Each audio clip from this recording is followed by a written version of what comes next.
Oh, that's Today, ladies are well represented. You want me to read a non-existent? Normally, no, we will not. That part will not. Or more? Yeah. Yeah. So if it's removed, it's appearing in my copy. Members of the press, thanks for coming. We will begin. This is a statement by the United Opposition Leaders, issued from the Liberation House. Fellow Kenyans and friends of Kenya, we thank you for joining us this morning. The United Opposition has one aim: to rescue and liberate our beloved nation from the clutches of the tyrannical and inept Ruto dictatorship. That is why we and the majority of Kenyans say unequivocally, one term. Just a week ago, members of the United Opposition, whilst on a Meet the People tour, a right that is enshrined in our constitution, were met by violence of police bullets and a state-sponsored militia. Specific members of our teams, namely Senator Methu, Honorable Victor Munyaka, and Jamnik Kamau, were targeted for assassination. The evidence is clear in the bullet holes aimed at specific windscreens of their vehicles. We thank God for their protection. Otherwise, we would today be eulogizing them. Their only crime having been exercising their freedom of association and expression.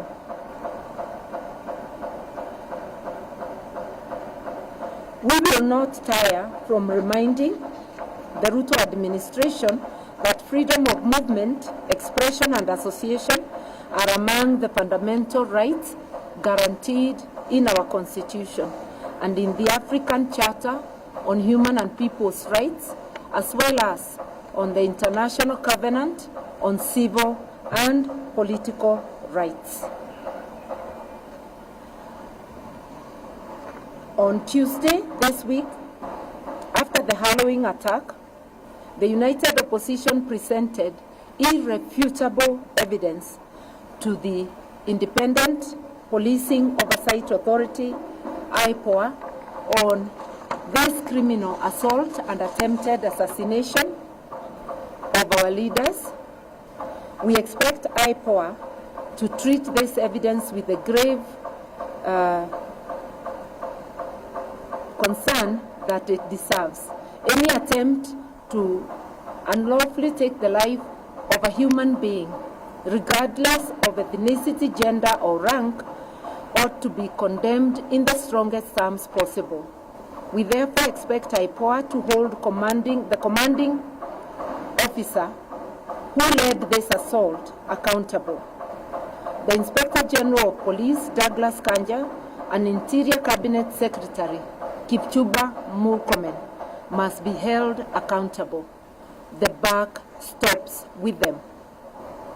We can no longer allow the brazen criminal acts and subversion of the rule of law to continue because of orders from above. We are saying enough is enough.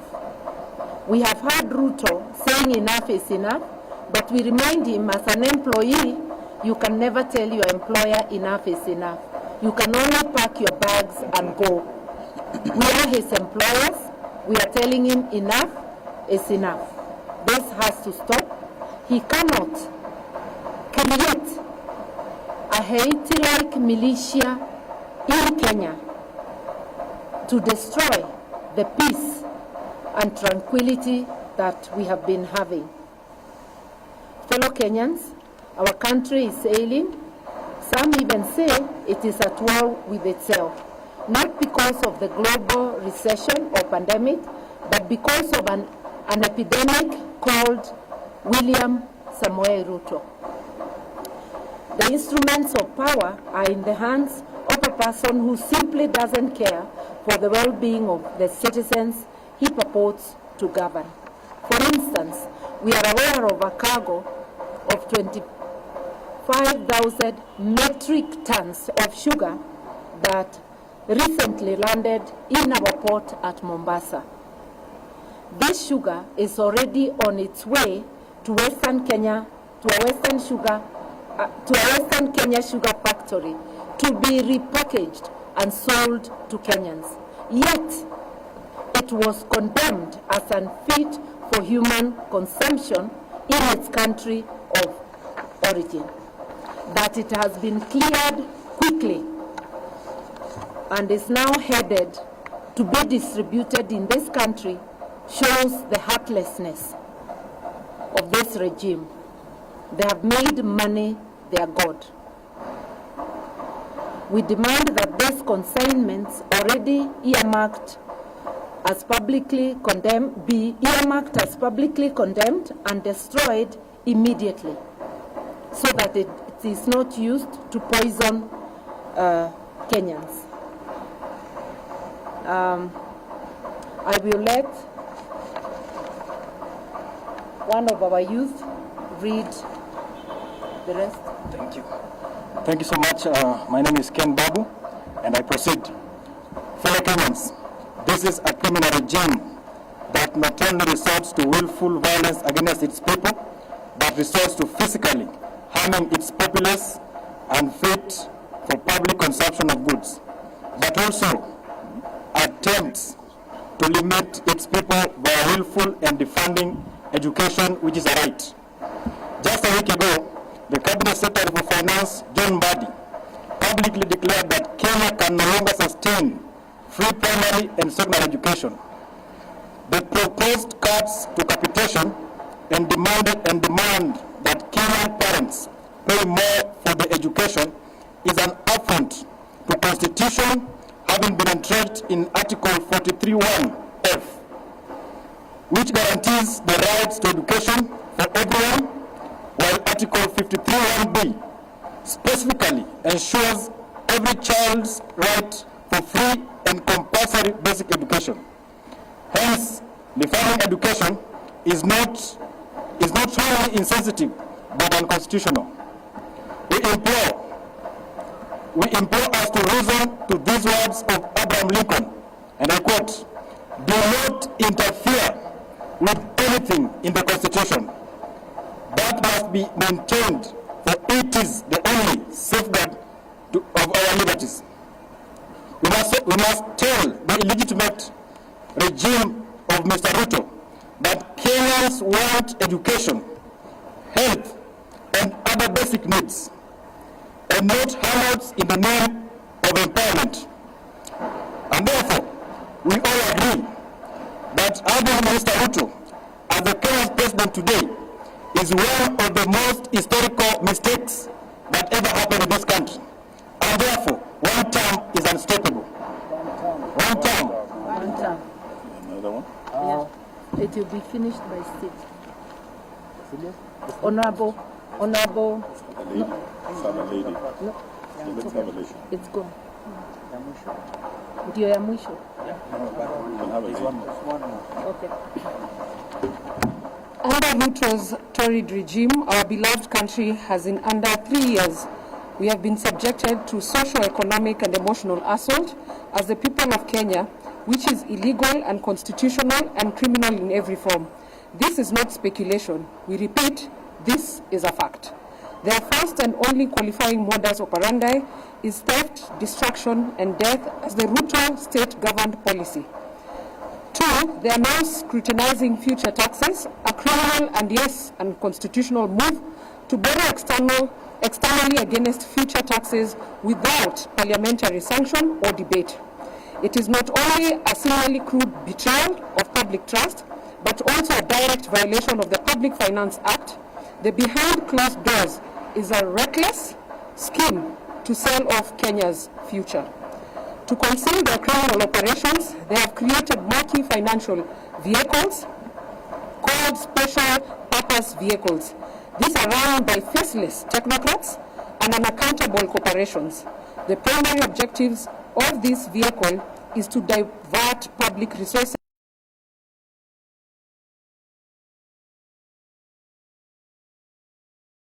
highlight robbery. It is shameless thievery, the likes of which no nation on planet Earth has ever seen or should witness. We call for the following with immediate urgency. Number one, Parliament must reclaim its authority and halt the illegal securitization of public taxes. Two, an independent audit into all SPVs being used to handle public resources. Three, the government must restore full capitation to schools and publish a clear time-bound commitment to fund free education as enshrined in the law. Four, Kenyans must mobilize, organize, and resist through civic engagement, legal action, and national solidarity.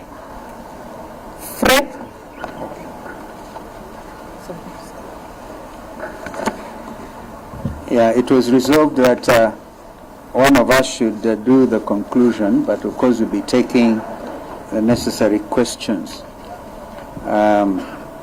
This is very brief. Friends of goodwill, as the united opposition, we will not be silent as our country is auctioned. We will not bow down to intimidation. We will not allow the proliferation of fake news and propaganda to define our time. We will not allow a nation built on liberation to be destroyed by deception. Mr. Ruto, together with your team, you're on borrowed time. Hashtag one term is not just a reality, it is an eventuality. May God bless our Republic, Kenya. Thank you. One term. One term. You can take the question. Yeah, one term. We can take the question. If there's any, and you can actually observe our inclusive nature of presentation. We will not leave the youth behind, and we will not leave the women behind. Nobody will be left behind. We do not claim monopoly of presentation going forward. Any question?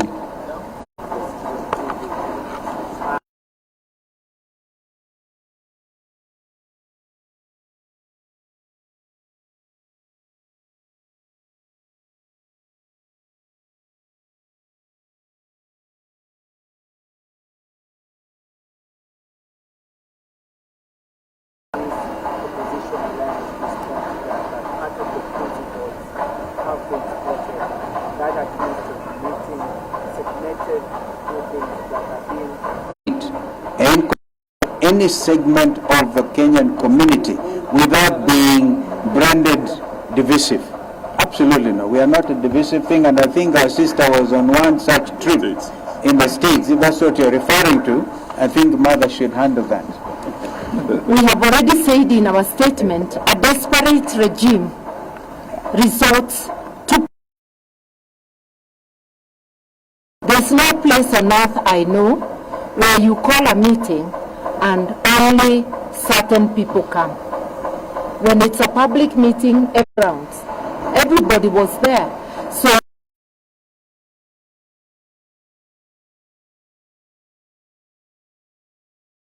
we shall react. Thank you. So if the event... Yes, sir.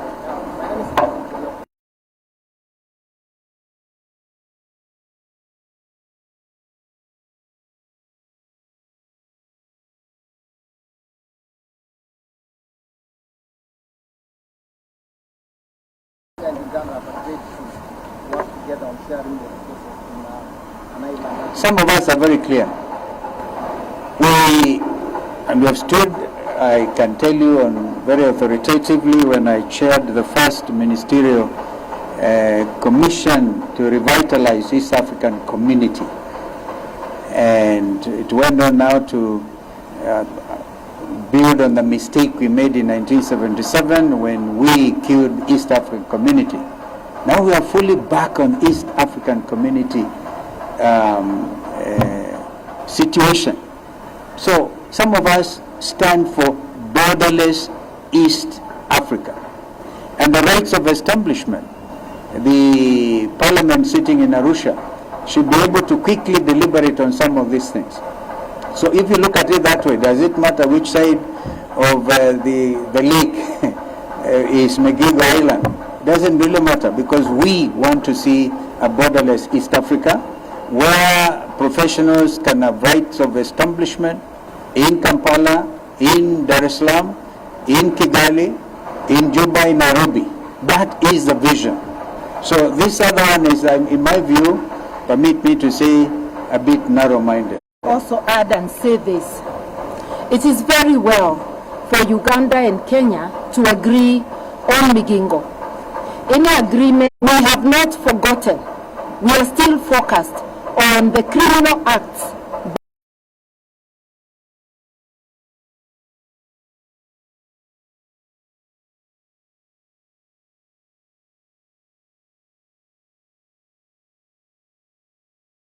Kenya government, and a suit will be filed also extending to Ugandan government for the criminality.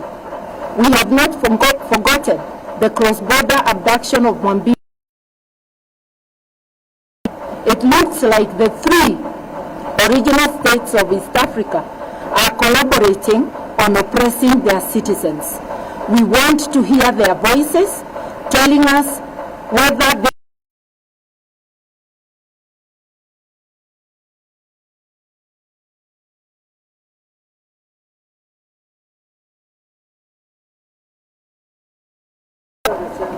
issue of diplomacy. What's your take about the Tanzanian move? They are proposing to ban all foreigners, including Kenya, from creating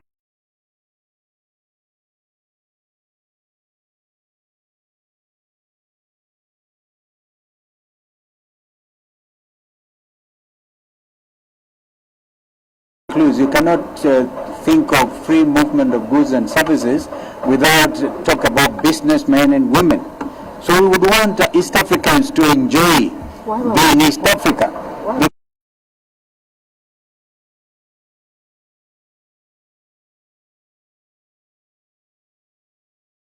Now in Uganda, in Kigali, or in Bujumbura, then you have to be restricted. No, the longer-term vision of integration incorporates a situation.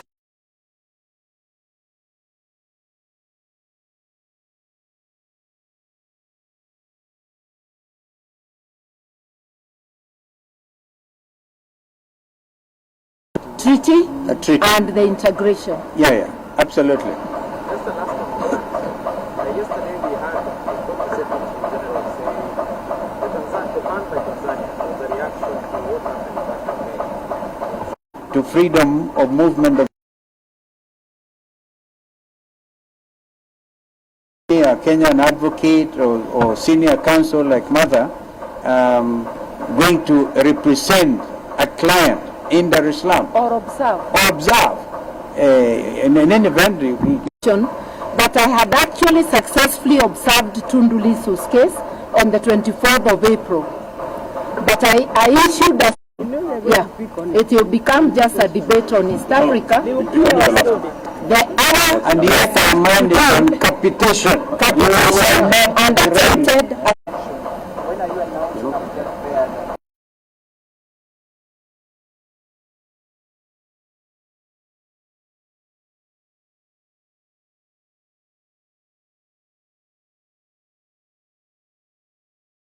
and how we unveil our joint presidential candidate or lineup is our prerogative.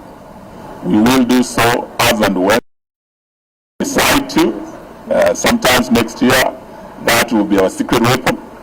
But we want to also ask IEBC, now that they're properly constituted. There are many constituencies, 6 of them. There are many wards. And we will be whipping these administration for 3 months. And the sugar is already hit.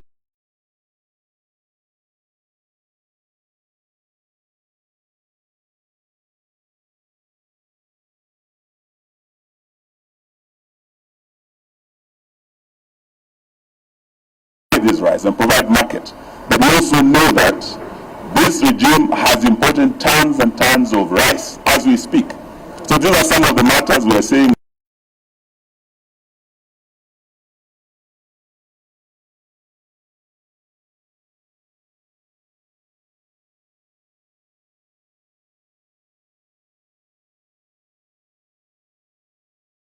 I want you to talk this.